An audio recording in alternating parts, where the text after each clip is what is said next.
Assalamualaikum warahmatullahi wabarakatuh. Selamat malam, salam sejahtera bagi kita semua. Di sini saya Syaraneka Putri dari Program Studi Pendidikan IPS angkatan 2024 Universitas Negeri Jakarta. Di sini saya akan membahas isu penting yang semakin sering kita temui di kehidupan sehari-hari, khususnya di dunia maya. Topiknya adalah penyebaran hoaks di media sosial sebagai salah satu dampak negatif dari perkembangan teknologi. Kita semua tahu, teknologi digital berkembang sangat cepat setiap hari. Kita menggunakan media sosial untuk berbagai keperluan, berkomunikasi, mencari informasi, hingga sekedar hiburan.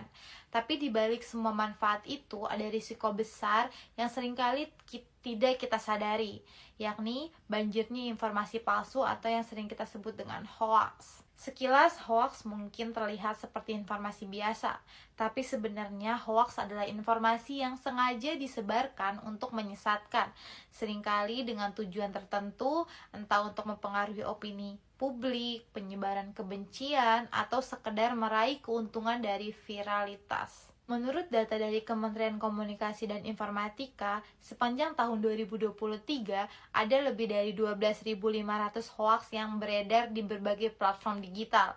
Isinya beragam, dari politik, penipuan, sampai isu-isu yang sangat sensitif seperti agama dan kesehatan. Pertanyaannya, kenapa hoaks bisa begitu mudah menyebar? Jawabannya ada pada karakter media sosial itu sendiri.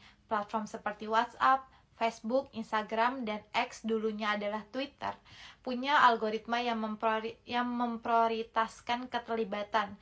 Semakin banyak yang menyukai, membagikan, atau mengomentari suatu postingan, maka semakin luas jangkauannya. Sayangnya, hoax seringkali dirancang untuk memicu reaksi emosional, judulnya membombastis, gambarnya memprovokatif, isinya membuat orang takut, marah, atau terharu. Dan ketika masih sudah bermain, proses berpikir kritis kita jadi tertinggal. Disinilah literasi digital menjadi kunci. Literasi digital bukan cuma bisa mengoperasikan ponsel atau laptop, lebih dari itu. Ini adalah kemampuan untuk memilah, menganalisis, dan mengevaluasi informasi yang kita temui setiap hari. Dengan literasi digital yang baik, kita lebih waspada, hati-hati, tentu saja lebih bertanggung jawab dalam bermedia sosial. Penelitian menunjukkan bahwa rendahnya literasi digital sangat berkaitan dengan tingginya penyebaran hoaks.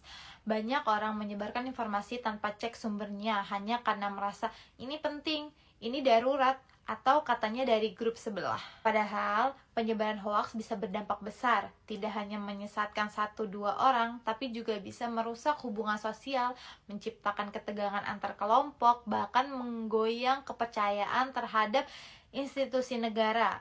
Dalam konteks politik, misalnya, hoaks bisa memecah belah masyarakat dan memicu konflik horizontal.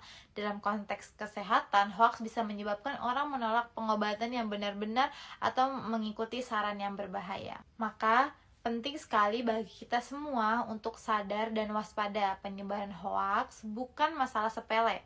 Ini bukan cuma soal salah kirim info, tapi soal tanggung jawab kita sebagai pengguna media sosial.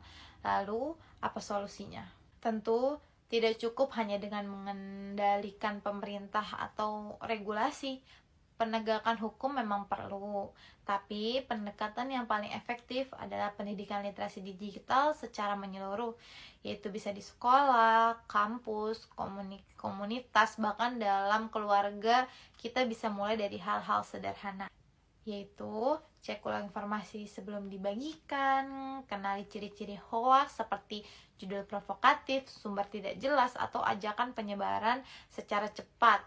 Lalu yang ketiga adalah ajarkan anak-anak dan orang terdekat kita untuk tidak mudah percaya dengan apapun yang muncul di internet. Pemerintah, lembaga pendidikan, media, dan masyarakat semua yang punya peran. Platform digital juga perlu bertanggung jawab dengan menyediakan fitur platform hoax, algoritma yang lebih etis, dan promosi konten berbasis fakta.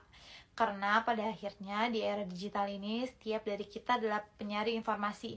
Setiap klik, setiap share, setiap komen itu semua punya dampak. Mari kita jadikan media sosial sebagai tempat tertukar informasi yang sehat, bertanggung jawab.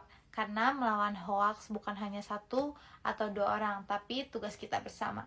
Terima kasih telah menyimak. Sampai jumpa di pembahasan selanjutnya.